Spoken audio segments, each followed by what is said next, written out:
to Real Talk with T. Holmes.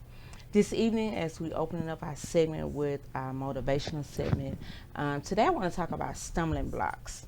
Earlier today, I had a conversation with my son about an issue he was facing in life, and I had to bring to his attention that sometimes when distractions come, doors are closed, so then that way those distractions are out of the way and new doors can open. So as you go into your new week, think about what your distractions are. Think about the negative energy that is brought to you. Think about the negative energy that you're pulling off or you're giving off, because not all the time it's other people, sometimes it's us. So I want to encourage everyone to do a self-evaluation. Know that when the stumbling blocks come, it's okay to step over them. It's okay to face them. But most importantly, the important thing is we must get over them. As we go into our segment for this evening, I would like to thank all of my sponsors, and I would like to have a special thank you to my media crew, Wallace Media Group. Thank you all so much for your time and your dedication. Thank you. Now, as we go into our segment for this evening, I would like to welcome Miss Jeanine Thurmond. We have a nurse, entrepreneur, and author. This evening, Jeanine, welcome to Real Talk with T. Holmes. Thank you. Thank you. Now, Jeanine, I told you from the beginning that girl, I'm gonna be asking a lot of questions. So I knew that once we talk, this will be a part one and part two. Okay. So today we'll do part one, then next week part two of show. Because I asked a lot of questions, and I mean, whatever you feel comfortable with sharing, then that's fine. But your story was so fascinating to me that it just, I know I'm gonna have a lot of questions. So, Jeanine is a native of Chicago, Yes. correct? Okay, but resides here in Nashville, Tennessee.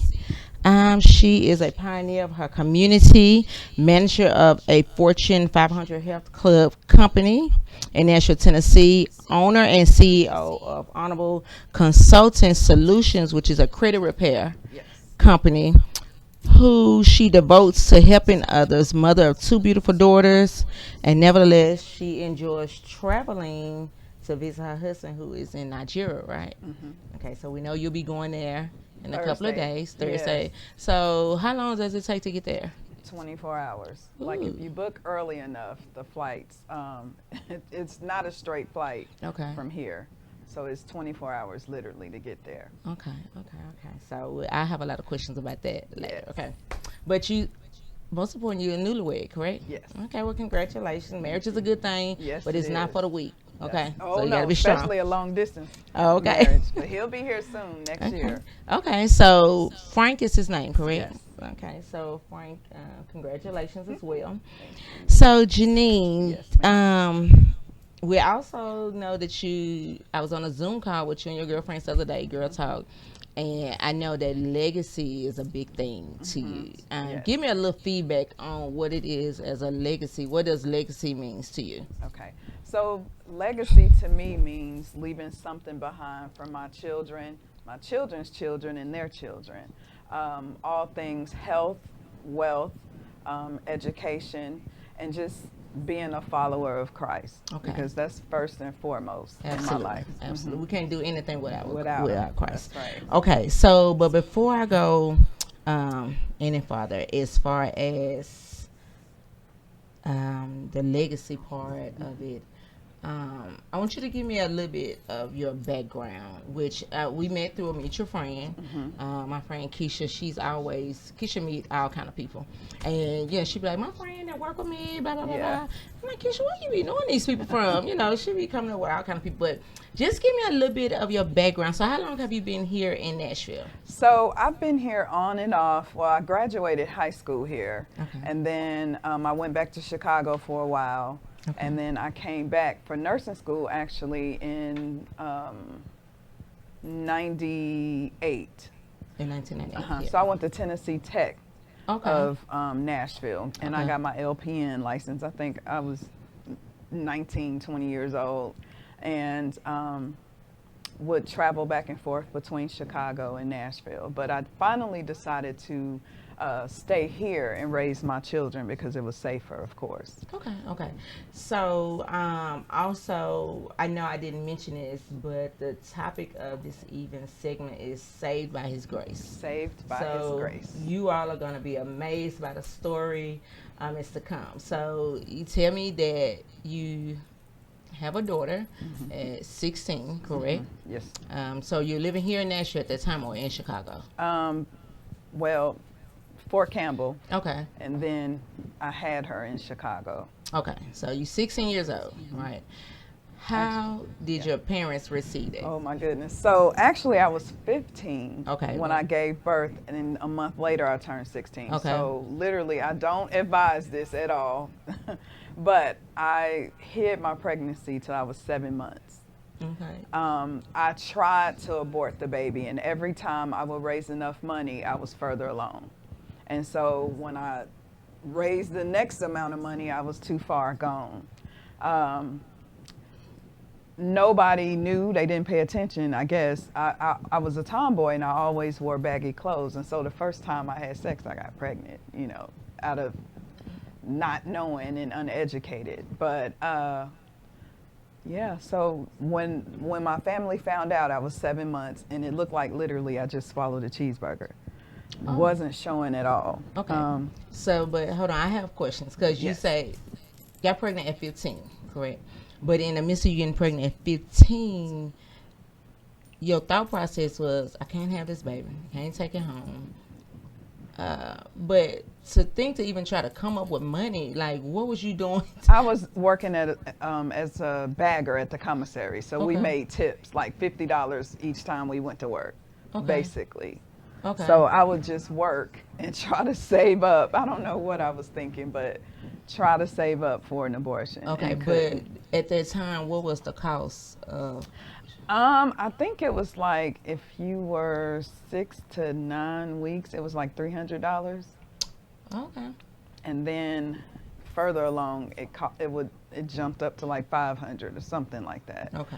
But ultimately, I know now it was God's plan. She was meant to be here. I mean, Okay. that child didn't have any health care. I wasn't on prenatal vitamins. I wasn't eating right. I wasn't doing anything that I should have been doing, and she came out healthy, almost 8 pounds. Okay. Okay. So now you give birth, 16 years old, and you say you was in Chicago. then, okay.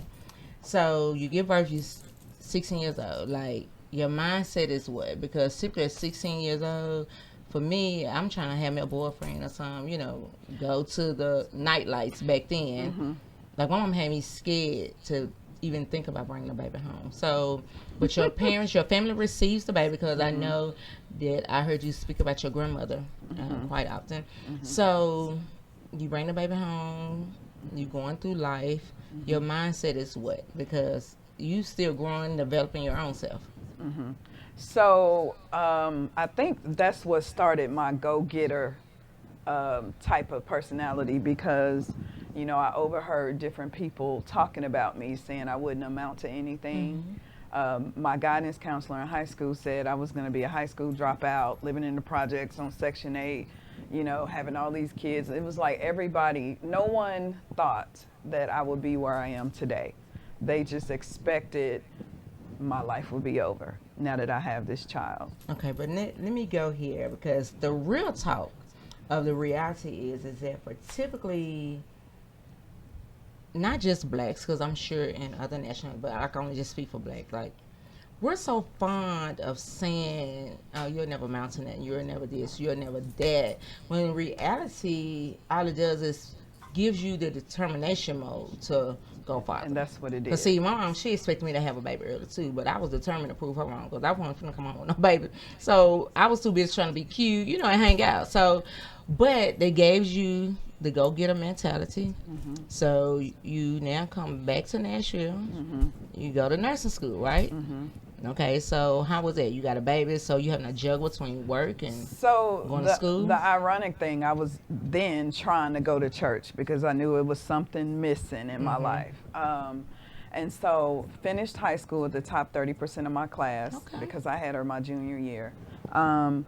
this woman at my church told me about this nursing program, which I never even heard of LPN. I didn't know what it was, but she said if I wanted to go to this program, they would pay for my tuition, childcare, and transportation for me to go to this program. And so at the time, I was living here still. I think I was working at Frigidaire. I didn't have any plans on going to college. My goal was to go into the Air Force. Okay. However, the Air Force wouldn't take me because I had a child. So my mom had called and asked if I would come home and back to Chicago and assist her with my grandmother because she was ill. And so I put all my stuff in storage. And at the time, I put all my stuff in storage, and I was leaving to go back to Chicago that Friday. She died that Wednesday. So I just went home and I just moved back there and had every intention on just going to University of Chicago or doing something. But after we buried my grandmother, whom I'm named after, this lady, I don't know how she found my mom's phone number, called me for the program. And she said, listen, we're taking 10 girls. If you can score at least a 95 or better on this test, then you'll be, hopefully you'll get selected. So my mom was like, well, it's worth a shot. So I came back to Clarksville, actually, and took the test, and I got a 98. I was the number 10. Okay, so Jeanine, let me reiterate. So you said a lady found your mom. You don't know how she got in contact. Then is this the same lady who previously was at the church I was attending? Yes. So that's the same lady. She contacted someone at the Career Center in Clarksville, and I don't know how to this day, I'm telling you, they found my mama's telephone number in Chicago to reach me. So, like, the Lord all my life has been talking to me through dreams, and I had no idea that it was a gift. You said through who? Through dreams, okay. My dreams. So, like, literally, right before that lady called me, I had a dream. My grandmother, well, she used to let my daughter at the time when she passed, she was 2, play with this antique phone. Yes, she was 2. And so I was downstairs in my grandmother's house back in Chicago because, remember, I moved back. And I was laying on a couch, and my nieces and nephews are my age. And so my niece and her husband was there, and it was dark outside. And I was like, y'all, don't leave me down here by myself because I'm scared. They did. And I was laying on the couch asleep, and that phone, it wasn't plugged up. It started ringing. And I jumped up and I shot straight upstairs and went to my room. I went to sleep. Had a dream. I was sitting on my mom's bed with Jasmine, my daughter, and that phone was there, and it started ringing, and I answered it, and it was my grandmother. And she said, hello, Jeanine, I'm scared. And I said, honey, we called her Honey. I said, honey, why are you scared? What's wrong? I'm scared for Tony and Kelvin, which are my 2 uncles. I said, well, my mom is here. She'll take care of them. Don't worry. And she said, it's not your fault what happened to me because I blamed myself. I was leaving that Friday to move there. She died that Wednesday before I could see her. And she said, you will be that nurse you want to be. And I said, okay. And she said, don't tell your mom about this because you know she's scary. Like, my mom don't want to hear nothing about ghosts or anything. And my grandmother, she literally could see spirits. She really could. And so I hung up the phone and jumped straight up. I was screaming and hollering, crying. And my mama came in the room and she was like, what's wrong with you? I was like, I can't tell you. She was like, what? I was just about to say, so did you tell? Yeah, I told her. I told her everything my grandmother said, and she you said, violated Granny. I know. Okay. And my mama said, I wonder why she's worried about my brothers. And she said, man, I wish you wouldn't have told me. Well, 6 months after my grandma died, one of my uncles died. And 6 months later, the second one died. And then I became a nurse. So everything she told me in my dream had manifested. So it was like always things like that going on in my life. Let me ask you, so in the dream, when the phone rings, your grandmother's already deceased though, correct? Yes. Okay. So it really could have just been that she was just coming back to visit you before crossing over. Could have been. Okay. I really don't know what that was, but it was her voice. Okay, so let me ask you this. So do you have any type of contact with the woman who originally... No, I don't even remember who she was. That was 22 years ago.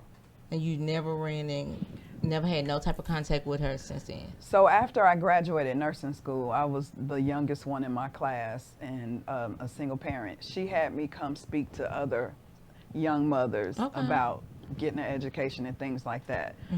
But I don't even remember her name. Okay. So really, like, the circle of it all is just typically really just a blessing in disguise on how it transferred, all around. So, okay, so now you become a nurse. You graduate youngest in your class, 19, correct? You have one daughter. She's a couple of years old. You moved to Nashville. Oh, you back in it? Well, I was in Clarksville. Okay. I graduated, I started working for a pediatric company, and I had an amazing nurse practitioner who forced me to go back to school. She encouraged me, not forced me. So a woman Miss Carolyn Thompson, her daycare is Special Little Ones in Clarksville. She was a very pivotal point. She played a pivotal point in my life for my education. Okay. She was my babysitter at the time. The whole time I was in nursing school, like literally LPN school is fast paced. It's a year and you can't work because literally they teach you 3 subjects on Monday, test you on Tuesday, the finals on Wednesday. If you make anything below a B, you're out of the program. So literally I couldn't work really. And I was on public assistance and living in the projects, and I would come home from school and clinicals, and Jasmine would be asleep, and she would say, just leave her here, I'll give her a bath and feed her, you go home and study. So like she literally helped me get through that. Even after that, she encouraged me to go back to school. She would buy me a book bag and school supplies, and so I really owe a lot to her for that. And that's good that we can always rely back to the people who helped us, because if it wasn't for them, we wouldn't be as far as we are. So that's a major point. So are you still keeping contact with her today? I was just with her like 2 weeks ago. Okay, I love her dearly. Okay. Well, kudos to Miss Carolyn, because Miss Carolyn has helped Jeanine along the way. Yes, she has. Okay, so we're going to fast forward. Okay. You now, at some point, you told me you was a Delta, correct? Yes. And so your Delta, Sigma, Theta, like, they was the world to you, right? That was my everything, honey. Okay. I thought I was so successful because at the time, I was in corporate America. I got a bachelor's degree in science and health education, pledged, got this job through a soror. Just everything I thought, all the doors were opening up for me because of Delta, because of Minerva, because of who I was, my clout. I was amongst the who's who. I was at these illicit parties with all these Greek people. And I thought I was making 6 figures because I was a Delta. Okay. And that all came crashing down. Okay, so Delta basically was a validation for you, right? Delta was my everything. Okay. Yes. So you stood on the validation of being a Delta. Yes, ma'am, I did. Okay. So although she's a Delta, she's doing well. Single mother, has graduated from nursing school. Now she got this job through a sorrow. We get sick. Yes. So my gallbladder started acting up, and I went to Vanderbilt, and a highly decorated physician scheduled me to have my gallbladder removed. And for some reason, like, instantly I felt I should have canceled that surgery, because while they were wheeling me back, I just started crying. I knew my life would forever be changed once I woke up from that surgery. Had the surgery, we thought was successful. They took me back into the recovery room, and I just had like so much pain. I kept complaining something was wrong. Can somebody check me? They refused to check me. Total neglect. They kept giving me pain medicine, but then like my bladder, I couldn't use the bathroom on my own, so they had to give me a cath, and they admitted me, and I kept saying, something is wrong with me, y'all, please check me. The doctor said, send her ass home, excuse my language, she's drug seeking. Not the surgeon, the admitting doctor. They sent me home with my Foley, talking about in 2 days I can take it out myself since I was a nurse. Williamson Medical Center, yes ma'am. So went home. One of my sorority sisters came, they was bringing food and everything. And I was hurting so bad. And I remember thinking, just let me take 2 pain pills and lay down. Holy Spirit was talking to me, didn't know it. It was my gut. He said, check your temperature. And I knew I started breathing funny, but it just didn't dawn on me something was wrong. And I had a fever of 103. Mm-hmm. And so I was like, okay, I got pneumonia. So I told my then, I think she was 10, my baby, my second girl. I said, call your grandma who's in Chicago. And we were here. We were living in Cool Springs. I said, or Franklin. I said, let her know I'm getting ready to drive myself to the ER because something is wrong. I think I have pneumonia. Well, before I did that, I called my oldest daughter who was home on summer break from college. She was working at J. Alexander's. And I was like, Jasmine, I need to go to the emergency room. She was like, I can't take off. I get off at 5, I'll take you then. I was like, okay. So 20 minutes later, I was like, something's wrong, I gotta go. She was like, Mom, if I leave, I'll get fired. So I was like, okay, I'm gonna drive myself. Got in the car. I left my baby home because in my mind, I knew if I would have wrecked or something, I didn't want to hurt her. Mm-hmm. Drove to the ER, got to the hospital, passed out in the lobby. I remember this Hispanic man picked me up and put me on a stretcher. I still had my armbands on with my name on it. And they took me and did some tests and everything. And when I came to, the same doctor who said, send her home, she's drug seeking, he grabbed my hand. He said, Miss Thurmond, I am so sorry, but you are so sick. Do you have a pastor that can come pray over you? Because we've done all we could do. Okay, because like literally right now, I'm about to jump out of this seat. So the topic of this segment this evening is saved by his grace. Mm-hmm. I'm going to top the end of this part 1 off. Jeanine. So in these last 2 minutes, mm-hmm. that I need for you to tell me that what you told me the other night. So I asked him what was going on, and as I stood up, my bodily fluids started leaving my body, and I fell back. He said, wait, we got 5 physicians from Vandy coming to care for you. They rushed me in. He said, I have to do an emergency, put a chest tube in, but I can't give you anesthesia because you'll die. And I was like, what is wrong with me? Well, let me tell you. He said, I was in renal failure. I had a hematoma the size of a grapefruit on my liver. She nicked my liver, caused a big hematoma, which crushed my diaphragm, caused both lungs to collapse. Couldn't breathe on my own at all. I hemorrhaged behind my eyes, had a stroke, and I was losing blood everywhere. And so he needed to take me in, like now I'm put in a chest tube because my lungs were flat. So as he said, I'm sorry, I can't give you anesthesia because you'll die. I'm getting ready to cut you on your right side. So the nurse started holding me. That man cut me with that scalpel. And I started screaming, God, just take me now. Just take me now. And then it was the first time I really heard Holy Spirit say, this is what Jesus did for you. He was wounded on his right side for your transgressions. And literally, I felt that man put his fingers in my intercostal space and I went out. Now, I did not grow up in church. I did not know the Bible. I did not know the Word of God. Okay. But I heard that. Okay. We're going to stop there to part 2. Now, as Jeanine has said, they took her directly to the surgery room, no anesthesia. Mm-hmm. She would die if they give it to her. They scalpel her on the right side. Mm-hmm. Now, as we finished part 1, Jeanine told me before that I was praying, what? Out of convenience. Out of convenience. Before, like, Lord, before let me get this she's job. praying out of convenience. Yeah.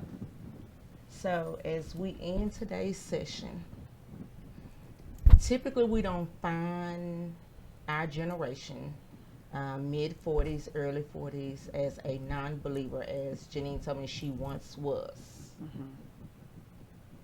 But when God shows up in our life and he saves us by his grace, mm-hmm.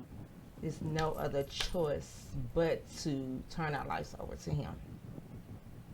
I want to thank you all for joining us with Miss Jeanine Thurmond, Saved by His Grace, part 1.